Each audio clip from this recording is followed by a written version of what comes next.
헝가리에서 온 여성이 한국 거리에서 안절부절한 모습입니다. 식은땀이 비오듯 흐르고 점점 의식을 잃어가는 그녀는 잠시 후 한국의 어느 병원에서 눈을 뜨게 되는데요. 어떻게 그녀가 이곳 한국 병원까지 오게 된 것일까요? 지금부터 사연 알아보겠습니다. 안녕하세요. 저는 헝가리에서 살고 있는 카타라고 합니다. 지금 제 첫째 아들이 3살이니까 벌써 2년이 지났네요. 제가 한국에서 한국인 분들의 도움을 받은 시기가 말이죠. 다행히도 지금은 둘째 아들도 한국에서 태어난 후 헝가리로 돌아와서 건강하게 자라고 있습니다. 지금 생각해도 정말 아찔했던 순간입니다. 저는 남편을 따라서 3년 동안 한국에서 살다가 온 시기가 있었습니다. 그 당시 첫째 아들을 한국에서 출산을 했죠. 남편의 직장일로 인해 살면서 한 번도 생각해보지 못한 한국 생활을 하며 우여곡절도 많았습니다. 물론 문화적인 차이로 인한 힘든 부분이 한국 생활 초창기에는 있었어요. 어딜 가나 밥을 먹었냐는 질문에 대답하는 게 곤욕일 때도 있었죠. 시간이 지나고 나서는 물론 저 역시 이런 인사에는 적응이 되었어요. 한국인들이 안부 인사로 밥을 먹었냐고 물어보는 것은 단지 실제로 밥을 먹었다는 것을 물어보는 게 아닌 자신을 잘 챙기면서 지내고 있냐를 물어보는 뜻이라는 걸 알게 되었죠. 그 의미를 알고 나니 한국인들은 참 따뜻하다는 생각이 들었어요. 오랜만에 만나도 그저 차가운 인사 정도만 주고받는 유럽인들에 비해 한국인에게는 정이라는 특별한 문화가 있었습니다. 사실 이런 따뜻한 한국인들 덕분에 위험한 순간이었던 둘째의 출산 시기에도 무사히 그 위기를 잘 넘길 수가 있었죠. 저는 한국을 떠나고 싶지 않았어요. 만약 남편 직장 문제만 아니었더라도 저는 한국에서 머물며 살고 있었을 거예요. 사실 이 문제로 남편과 저는 여러 차례 의견 다툼이 있기도 했습니다. 남편 역시 한국에서 살고 싶은 마음이 있었지만 다시 헝가리로 복귀를 해야만 회사 생활을 유지할 수가 있었거든요.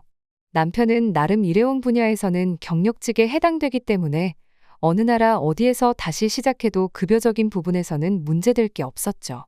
하지만 남편은 한국어를 거의 못하다시피 합니다. 영어를 조금 할 줄 아는 남편은 한국어가 배우기 어렵다는 이유만으로 한국살이 내내 주로 영어만 써왔죠. 그리고 한국을 떠나야만 하는 이유가 또 있었는데요. 바로 저희 시아버지 때문이었습니다. 시아버지는 저희 첫째 아들을 무척 아끼며 사랑하셨습니다. 남편네는 이남이녀지만 불임으로 아이를 갖지 못하는 남편의 형네 가족을 제외하고는 저희 가족이 유일하게 아이를 낳게 되었죠. 남편의 아래 동생들은 모두 비혼을 선언하거나 동성연애를 하기 때문에 아이를 가진다는 것은 사실상 불가능한 상황이에요. 그렇기에 제 아들에 대한 시아버지의 사랑은 말도 못할 수준이었죠. 그랬기에 유산 문제도 많이 걸려 있습니다. 남편은 차남이지만 시아버지는 대부분의 유산을 남편에게 물려주기로 하신다는 모양이었어요. 그랬기에 남편은 시아버지의 기분을 맞춰드리기 위해 어쩔 수 없이 헝가리로 돌아가야만 하는 상황이 온 것이었죠. 그러나 저는 한국살이에 너무 적응을 한 나머지 한국을 떠나는 날까지 헝가리로 돌아가고 싶지 않았습니다. 여러 가지 이유가 있었는데요. 첫 번째로 한국은 아이 키우기가 너무나도 좋은 환경입니다. 서울을 조금만 벗어난 경기도 신도시에만 가도 깨끗한 아파트들과 넓은 거리 그리고 수많은 어린이집과 유치원 학원가 등 한국은 엄마로서 살기 정말로 좋은 나라예요. 그리고 제가 제일 처음 한국의 문화에 반한 것은 바로 산후조리원이 있다는 사실이었습니다. 한국에 가기 전까지만 해도 몰랐어요. 산후조리원이라는 개념이 있다는 사실 자체를요. 남편을 따라 한국으로 오자마자 저는 둘째를 임신을 하게 되었습니다. 너무나 걱정이었죠. 계획된 임신도 아니었고 낯선 한국이라는 나라에서 어떻게 아이를 낳고 몸조리를 할 수 있을지에 대해서도 너무나 걱정이었죠. 하지만 제가 살던 아파트에서 오고 가다 만난 주민들 덕분에 저는 산후조리원이라는 게 있다는 사실을 알게 되었습니다. 제가 살고 있던 아파트는 주로 신혼부부나 아이를 키우기 위해서 입주한 가족들이 많았어요. 그렇기 때문에 어떻게 보면 육아와 살림에 대해서는 선배와도 같은 분들이었죠. 그 분들의 조언으로 저는 집 근처에서 가장 평이 좋은 산후조리원에 예약을 하게 되었고 출산 후에는 한 달 동안 그곳에서 지내면서 육아에 대한 많은 것을 배웠습니다. 제가 한국에서 지내면서 가장 돈 쓰기 잘했다는 것 하나가 바로 산후조리원이었어요. 아이를 낳고 나서 다른 산모들보다 유난히 힘들었던 저는 산후조리원 안에서 지내며 체력을 회복할 수 있었고 제 첫째 아들 역시 건강하게 지내다가 집으로 오게 되었습니다. 저는 이 산후조리원 시스템이 다른 나라에도 있는 줄 알았어요. 하지만 한국을 제외한 거의 모든 나라에서는 산후조리에 대한 구체적인 방법도 없는 나라들이 대부분이었고, 산후조리원이 있는 나라는 거의 찾아보기가 힘들더군요. 만약에 제가 나이가 들고 제 아들이 결혼을 해서 며느리가 출산을 하게 된다면 저는 적극적으로 한국에서 산후조리를 하다가 오라고 권해주고 싶을 정도입니다. 이뿐만이 아니고 아이와 함께 한국에서 살면서 저는 너무나도 편리한 점들을 많이 느끼며 살게 되었는데요. 하지만 한국의 문화와 여러 시스템이 좋은 것보다는 역시나 한국인들 자체가 선량하고 정이 있는 모습을 저는 한국의 장점 중 최고라고 생각하고 있어요. 바로 저를 위기의 순간에서 도와주신 분들이기 때문이죠. 남편의 한국에서의 회사 생활이 3개월 후에 마무리가 되고 다시 헝가리로 돌아가야 하는 준비를 해야만 했습니다.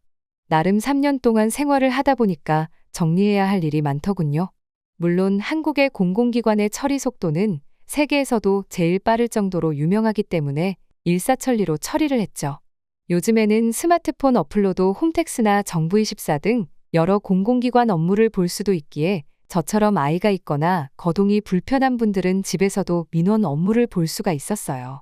한국의 IT 기술력을 이렇게 실생활에 녹여내는 건 한국인들이기에 가능하다는 생각이 들기도 했습니다. 이 시기에 저는 단 한 가지 불안했던 점이 있었어요. 바로 제 뱃속에 있었던 둘째의 출산에 관한 문제였죠. 물론 출산 예정일보다 한 달여 정도 먼저 헝가리로 귀국을 하는 스케줄이었지만 불안하긴 했어요. 남편의 회사 일만 아니었어도 아마 한국에서 출산을 하고 간다고 했을 거예요. 한국의 날씨가 가을로 접어들자 헝가리에 출국 이틀을 남겨놓은 저는 마지막 한국에서의 가을을 만끽하기 위해 첫째 아들을 데리고 제가 살고 있던 은평구의 어느 동네를 거닐고 있었습니다. 물론 그때까지만 해도 저는 제가 조산을 할 거라고는 전혀 생각을 하고 있지 않았죠. 그런 징후조차 없었으니까요. 이제 막 걷기 시작한 첫째 아들을 데리고 저는 낙엽을 밟으며 산책을 하고 있었는데요. 갑자기 배가 너무나도 아파옴을 느낄 수가 있었어요. 느낌이 좋지 않은 저는 얼른 집으로 돌아가기 위해 발걸음을 돌렸습니다. 지하철역 앞에 사거리를 건너려고 서 있던 저는 허벅지를 타고 흐르는 차가움을 느끼게 되었는데요. 순간적으로 양수가 터졌다는 게 느껴졌습니다.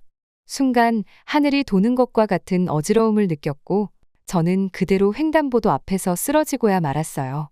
너무나도 위험한 순간이었죠.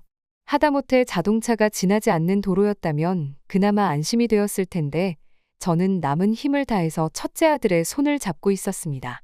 그 순간 저에게 소리를 치며 달려오는 한국인 남성을 보게 되었어요. 괜찮으세요? 잠깐만 더 뒤로 오세요. 거긴 위험해요. 그 한국인 남성분은 횡단보도 바로 앞에서 쓰러진 저와 제 아들을 부축하면서 안전한 곳까지 부축했습니다. 그 모습을 본 주위의 한국인 분들은 저에게 모여들었어요. 한 여성분은 본인은 간호사라며 주위의 아주머니를 지목하여 구급차를 불러달라고 했고 제 상태를 확인해 주셨습니다. 아이가 곧 나올 것 같으니 구급차가 올 때까지 조금만 참아보라고 하셨어요. 저 역시 길거리에서 아이를 낳을 수 없다는 생각에 최대한 힘을 주며 참았고 구급차는 3분도 안 돼서 도착한 것 같았습니다. 정신을 차려보니 제 주위에는 수많은 한국인 분들이 저를 둘러싸고 있었고 모두들 저를 걱정해주는 모습이었어요. 저는 몰랐는데 제가 쓰러지자마자 비가 쏟아졌더군요. 한국인 분들은 저와 제 아들을 위해서 우산을 펼쳐주셨고 그래서 저는 비가 온 줄도 몰랐습니다. 제 옆에 있던 간호사분은 저를 따라서 병원으로 와주셨어요. 남편도 없이 혼자서 병원에 간다는 게 마음에 걸리셨다고 하더군요. 병원에 도착하자마자 진통은 극에 달았고 저도 모르는 사이에 둘째 아이와 만나게 되었습니다. 아이가 나오고 나서 남편은 등장을 했죠. 남편은 저를 보자마자 눈물을 흘렸어요. 아직 출산 예정일보다 한 달이 더 남아서 걱정을 안 하고 있었는데 자신이 없는 상태에서 출산을 하게 되어 미안하다고 하더군요. 저는 남편에게 농담식으로 말했어요. 그렇게 미안하면 둘째 역시 산후조리원에서 같이 있다가 가고 싶다고요. 남편은 무조건 그렇게 해주겠다고 했습니다. 헝가리에 있는 본사에다가 이야기를 해서 자신의 휴가를 모두 끌어다 쓰고 그래도 모자라면 무급휴가라도 신청한다고 하더군요. 저는 말만이라도 고맙다고 했어요. 결국 저는 2주 동안 한국의 산후조리원에서 지내게 되었고, 둘째라서 그런가 생각보다 몸의 회복이 빨랐습니다. 산후조리원에서 퇴원을 하고 저는 제가 쓰러진 날 저를 옆에서 도와주신 간호사 여성분께 연락을 드렸어요. 나름 감사함의 표시로 선물 상자를 보내드리고 직접 찾아뵙기도 했죠. 저 말고도 다른 한국인이라면 누구라도 그쪽을 도와줬을 거예요. 한국인 여성분이 하신 말씀을 듣고 저는 감동을 했습니다. 맞는 말이었어요. 아마도 그 간호사분이 나서지 않았더라도 다른 한국인분께서 제 곁을 지켜주며 저를 도와주셨을 거예요. 2주간의 산후조리를 마치고 저는 헝가리로 돌아왔습니다. 저의 두 아들은 모두 한국 국적을 가지고 있어요. 그리고 저는 그 사실이 자랑스럽습니다. 아들이 커서 국적을 선택해야 하는 순간이 온다면 저는 한국 국적을 선택하고 군대를 다녀오라고 말을 해주고 싶어요. 한국에 지내면서 저와 제 자녀들이 받은 고마움이 너무나도 컸거든요. 지금까지 헝가리에서 사연을 보내주신 카타님의 이야기를 보셨는데요. 위기의 상황에서도 침착한 한국인들 덕분에 안전하게 출산을 하셨다고 합니다. 여러분들의 시청 소감을 댓글로 남겨주세요. 영상 봐주셔서 감사드리며 구독과 좋아요 알림 설정은 채널을 운영하는 데 큰 힘이 됩니다.